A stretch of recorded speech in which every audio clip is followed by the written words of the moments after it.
Whew. Welcome back to Paul's Tech News. 2024 has been...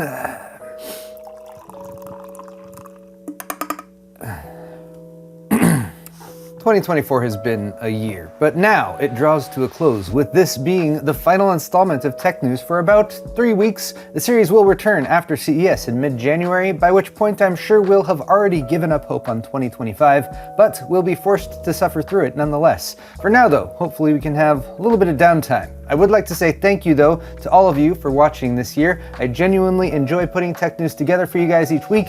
I'm going to assume that Joe enjoys his editorial role and wholesome contributions to each episode as well. And just like you'll probably be doing with your head and the nearest wall, we'll be hitting it harder than ever in 2025. To put a cap on 2024 though, we have the tastiest RTX 5090 and 50 series leaks to date, just a couple weeks away from the announcement too, as well as Intel's Arc Battlemage continuing to make an impact, and AMD saying, no, we are not planning to buy or merge with Intel, despite the silly rumors that have been popping up. Don't worry Intel, I'm sure 2025 will be your year. So let's raise a drink to the wild ride that 2024 has been on this week's Tech News. Cheers. Excellent! Today's video is brought to you by the Corsair 3500X mid-tower computer case, featuring an elegant wraparound glass view with removable front and side panels, providing access to a spacious interior that supports up to eATX motherboards. It's also compatible with ASUS and MSI reverse connection motherboards for a clean build, includes convenient cable routing features, and accommodates up to 10 120mm fans with 360mm radiator support at the top and side. For more on the Corsair 3500X, click the sponsor link in the video description. This is Rustic Ale by Lost Nation Brewing, by the way, sent over by our merch guy John. Thanks John, he has fabulous taste and this is really good. The RTX 5090 will have 32GB of GDDR7 memory on a 512-bit bus. That's pretty cool, but it has also been rumored for some time now, but it has also been pretty much confirmed this week by the second best source for GPU stats and add-in board partner, ZOTAC, who is starting to become a bit notorious for this sort of thing. The info leaked because the quasi-sentient polyamorous hive mind that controls videocards.com regularly deploys advanced technology to scrape the websites of GPU manufacturers for updates or changes, Google searches, and thus they unearthed early product listings on ZOTAC's site for 5 50 series GPUs, the 5090, 5090D, 5080, 5070 Ti, and 5070. The 5090's memory configuration could be deduced from ZOTAC's updated search filters, which now top out at 32GB and include a GDDR7 option, which didn't exist with the RTX 40 series. This info, laid out here and combined with previous leaks, shows a pretty decent number of GPUs coming from NVIDIA, presumably within the weeks and months following Jensen's 6:30 p.m. CES keynote on January 6, 2025 in Las Vegas, where we will be too, doing show coverage, subscribe and stuff. The biggest scandal from the leaks though is, of course, the apparent confirmation that the RTX 5070 will have just 12 gigs of VRAM, which might further indicate that the presumed RTX 5060 will have just 8 gigs, which would suck. Even 12 gigs in 2025 is barely gonna cut it, given that Intel is offering that for $250 with the Battlemage B580, but the RTX 50 series core counts also drop off precipitously after the 5090, so most are expecting NVIDIA to continue with their frustrating MO of offering little to no upgrade for the money in the low to mid-range in order to push buyers toward their more expensive offerings. If there is anything that is going to convince NVIDIA to offer a good bang for the buck deal with their 50 series pricing though, it is competition, and therefore I am hopeful that continued news of Intel Arc B580's success will reach Jensen's ears, or the ears of whichever one of his 60 direct reports decides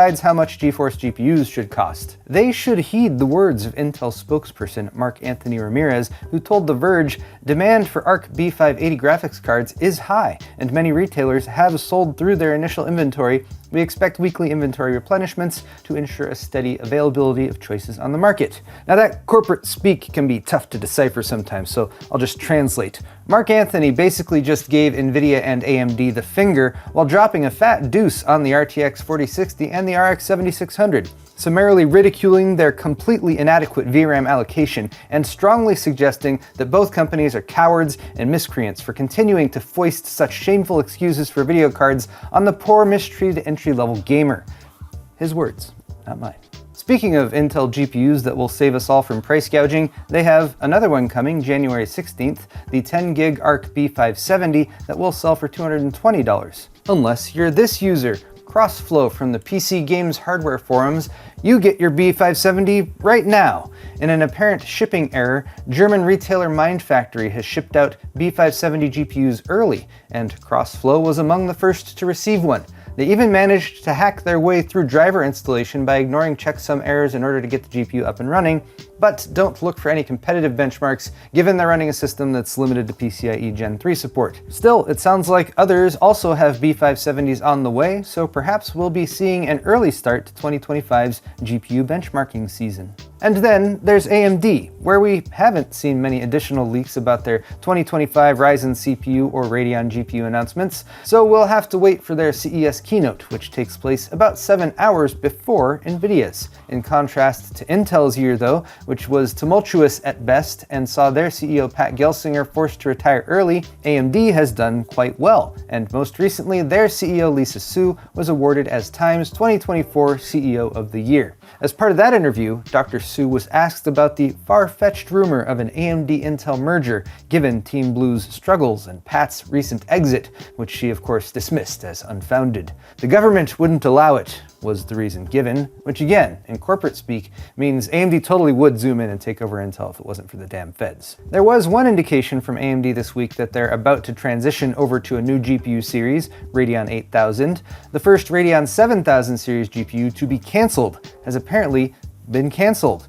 If Dutch media outlet Tweakers is to be believed, and I always trust a tweaker, it's a good one they're doing away with too. The Radeon RX 7900 GRE, which was a $550 card but often went on sale for well below that. It was a go-to recommendation at around $500 with a big bump in memory at 16GB versus NVIDIA's 12GB offerings in the same price range, but stock seems to be drying up fast. I actually noticed over Black Friday weekend that high-end AMD GPU deals were scarce and the inventory for them did not last long.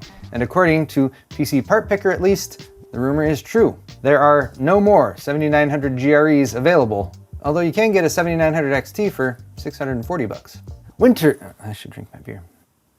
Winter isn't just coming, my friends. Winter is here. So let's all keep warm with an extra layer of tech briefs. Desktop gaming PCs have a lot of exciting hardware coming next year, but handheld gaming PCs are about to experience a renaissance as well, thanks to AMD's next-gen Ryzen Z2 APUs. And another one, or two actually, seem to be confirmed for a CES announcement: the Lenovo Legion Go 2 and the Lenovo Legion Go S, with the latter apparently running SteamOS, which is an interesting development. There will apparently be a Windows 11 version too, and the Legion Go 2 will run the Z2 Extreme APU with an 8-core CPU and a 16 compute unit GPU. Per an email sent to The Verge, Lenovo will host the CES event on January 7th, where they'll reveal more.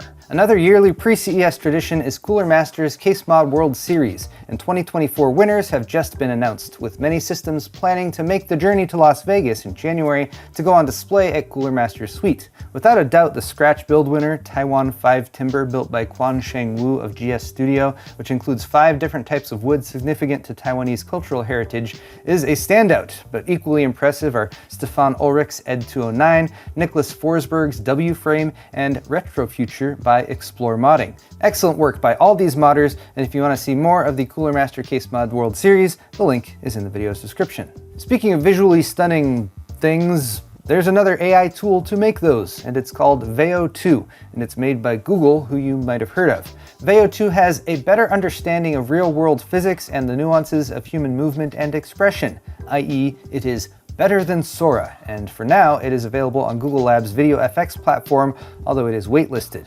I mainly cover these to get an idea of the pace of AI-generated video development, and yeah, it's going fast. Still, a little weird at times, but pretty scary how well Veo 2 works. Don't worry about the scary fast development of AI though. Instead, play video games. Video games, our chosen opiate, which distract and delight us so we don't dwell on the troubles of the world. I'm sure all that outside stuff will work itself out eventually. For now though, since it actually really is winter, the solstice has passed, the winter Steam sale is on. Let's all buy games that we likely won't ever actually play. And to pass the time between now and the next episode of Tech News, let me know in the comments if you picked up a game, a title, what it cost, and if you think you'll actually play it or not. That's That's all I got for now. So there you have it, guys. Tech news for the week, and indeed tech news for the year. And if you liked it, click that like button or leave me a comment down below. While you're down there, all of the articles I talked about today are linked in the video's description if you're interested.